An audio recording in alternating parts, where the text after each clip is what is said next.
डुफालेक्स syrup के बारे में जानेंगे जो लैक्टुलोज बेस्ड ओरल सॉल्यूशन है। डॉक्टर किस किस कंडीशन में इस मेडिसिन को प्रिस्क्राइब करते हैं, इसका डोज क्या होता है, इसका मार्केट प्राइस क्या है, यह किस कंपनी के द्वारा बनाया जाता है, इसका साइड इफ़ेक्ट क्या है, इन सारी बातों को इस वीडियो में जानेंगे। तो चलिए बारी बारी से इन सारी बातों को जान लेते हैं। सबसे पहले अगर हम डुफालेक्स सिरप के बारे में बात करें तो यह लैक्टुलोज बेस्ड ओरल सॉल्यूशन होता है और यह नॉन ब्रेकेबल सिंथेटिक शुगर है, यानी कि यह एक सिंथेटिक शुगर है जो हमारे शरीर के द्वारा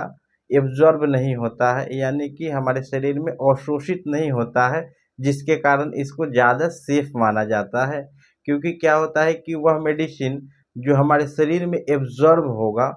उसका कुछ ना कुछ साइड इफ़ेक्ट होता है, लेकिन यह हमारे शरीर में एब्जॉर्ब नहीं होता है, अवशोषित नहीं होता है, जिसके कारण इसका साइड इफ़ेक्ट ना के बराबर होता है। और इसका यूज़ कॉन्स्टिपेशन से राहत पाने के लिए किया जाता है, या ड्राई स्टूल को सॉफ्ट बनाने के लिए, या हार्ड स्टूल जो ड्राई और हार्ड स्टूल है उसको सॉफ्ट और ढीला बनाने के लिए डॉक्टर इसको प्रिस्क्राइब करते हैं।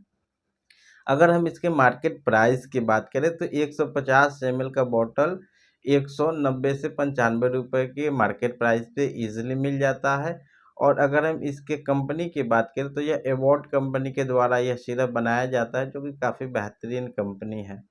अगर हम इसके यूज़ की बात करें कि डॉक्टर किस किस कंडीशन में इसको प्रिस्क्राइब करते हैं, तो जनरली क्या होता है कि जो क्रोनिक कॉन्स्टिपेशन है, यानी किसी पेशेंट को ज़्यादा कॉन्स्टिपेशन है,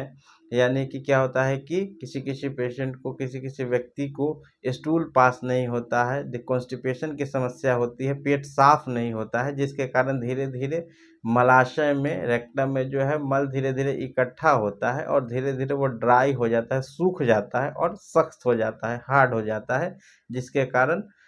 मल त्याग करते समय काफ़ी दर्द होता है और कभी कभी मलाशय जो है छिल जाता है, छिलने के कारण ब्लीडिंग भी होने लगता है।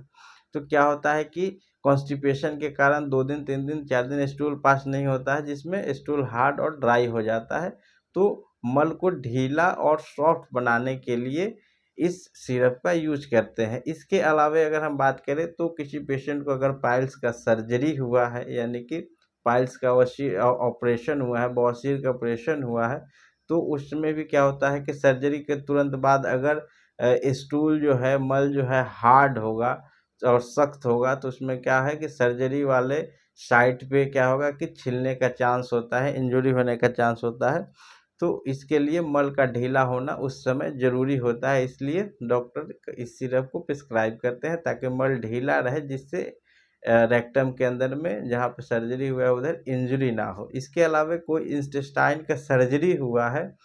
तो इन कोई किसी भी प्रकार का अगर आंत का ऑपरेशन हुआ है, तो उसमें भी डॉक्टर इस सिरप को प्रिस्क्राइब करते हैं ताकि स्टूल जो है, मल जो है ढीला और सॉफ्ट रहे, जिससे सर्जरी वाले साइड पे कोई इंजरी ना हो और ब्लीडिंग, इंटरनल ब्लीडिंग ना हो, इसलिए इस सिरप को एडवाइस करते हैं। अगर हम इसके साइड इफ़ेक्ट की बात करें तो जनरली यह क्या है कि सिंथेटिक शुगर होता है और ये हमारे शरीर में एब्जॉर्ब नहीं होता है, तो इसका साइड इफ़ेक्ट ना के बराबर होता है। फिर भी कभी-कभी किसी पेशेंट में साइड इफ़ेक्ट देखने को मिलता है, जिसमें पेट में मरोड़ के साथ दर्द का होना, उल्टी होना, मतली आना, या सिर में चक्कर का आना, ये सब इसके कुछ साइड इफ़ेक्ट होता है। यानी कि टूटता नहीं है, अवशोषित नहीं होता है, जैसे हम लोग इसको लेते हैं वैसे हमारे आँत से होते हुए फिर यह मल के द्वारा निकल जाता है।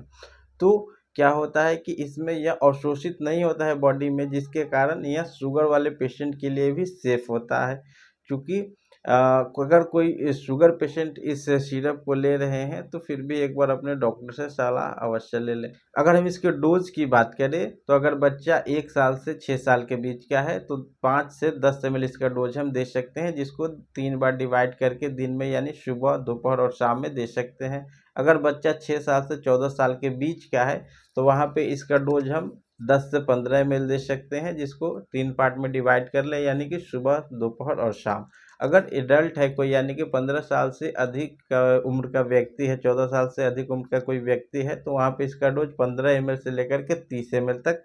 इसका डोज हम दे सकते हैं, जो कि 3 बार डिवाइड करके, या अगर कॉन्स्टिपेशन कम है तो वहाँ 2 बार भी इसका हम डोज दे सकते हैं।